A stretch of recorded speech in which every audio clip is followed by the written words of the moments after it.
Do you know when God tells you something, if He says yes, it is yes. And if He says no, it is no. Now, if God have told you about something maybe in 2010 and now it is 2026, that same thing still stands. It has not changed. If God told you, do not get married to that lady, maybe it is 3 years ago, and you are still eyeing that lady like this, and the two of you are still single, and you're like, you know what, it has been 3 years, maybe God has changed His mind. No, God has not changed His mind. He is still saying, don't get married to that lady. Now, if God has said, don't do anything, He's still saying, don't do it. And if God has told you that I want you to be a pastor, and you are still thinking, procrastinating, and doing all kind of things that you are doing, now it is 20 years. God is still saying, I want you to be a pastor. He has not changed His mind because it is now 10 years or 20 years. Okay, let us go in the Word of God. Let us read Judges, the book of Judges, chapter 13. Chapter 13 from verse, we're going to read a few verses. Okay, let us read chapter 13, verse 4 and 5 and see what He's saying. Now, therefore, please be careful not to drink wine or similar drink, and not eat anything unclean. For behold, you shall conceive and bear a son, and no razor shall come upon his head, for the child shall be a Nazarite to God from the womb, and he shall begin to deliver Israel out of the hand of the Philistines. This was the angel of God that visited Manoah's wife. We don't know her name. So she was barren for how long, I don't know, but she was barren, and the angel of the Lord came to her and told her that, I know you are barren, you don't have children. Please, you can go and read that Bible chapter, Judges chapter 13. You will see. So you said you don't have children. Okay, but right now I am telling you that you are going to conceive a child. But be careful of these things. Don't drink wine or whatever thing that is similar.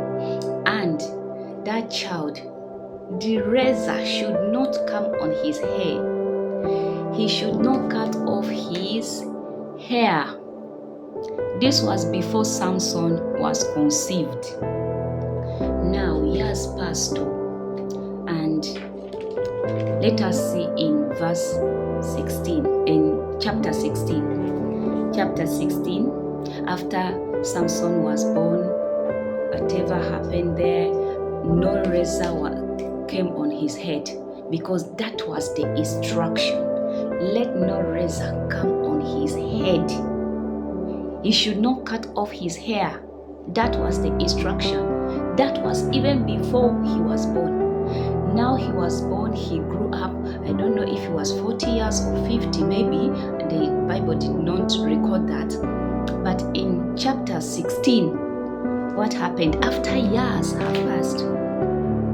In verse, let us read from chapter 16, verse 16 to 17. And it came to pass, when she pestered him daily with her words and pressed him, so that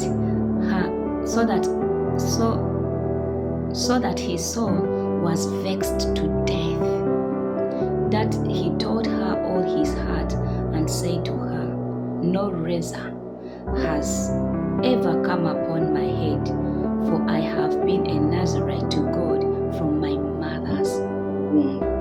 If I am shaven, then my strength will leave me, and I shall become weak and be like any other man.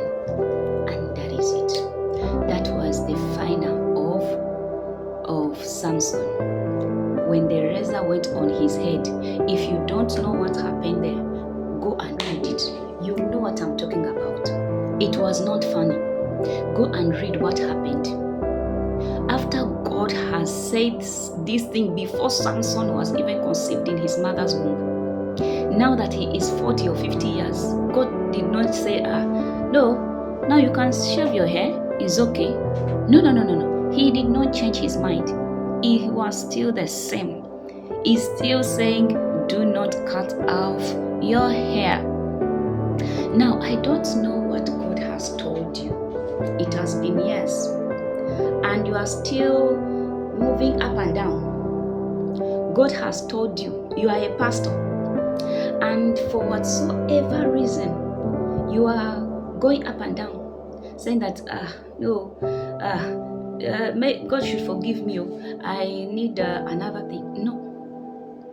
Brother, sister, you are still a pastor. If God said that this is your husband and you're still running around, before you know, you'll get married to a wrong person. I am here to tell you today that what God said even before you were born, now that you are 60 years, He has not changed it. That is what He has said, and He has not changed it. The earlier, the better for you. Go and do His will. God bless you.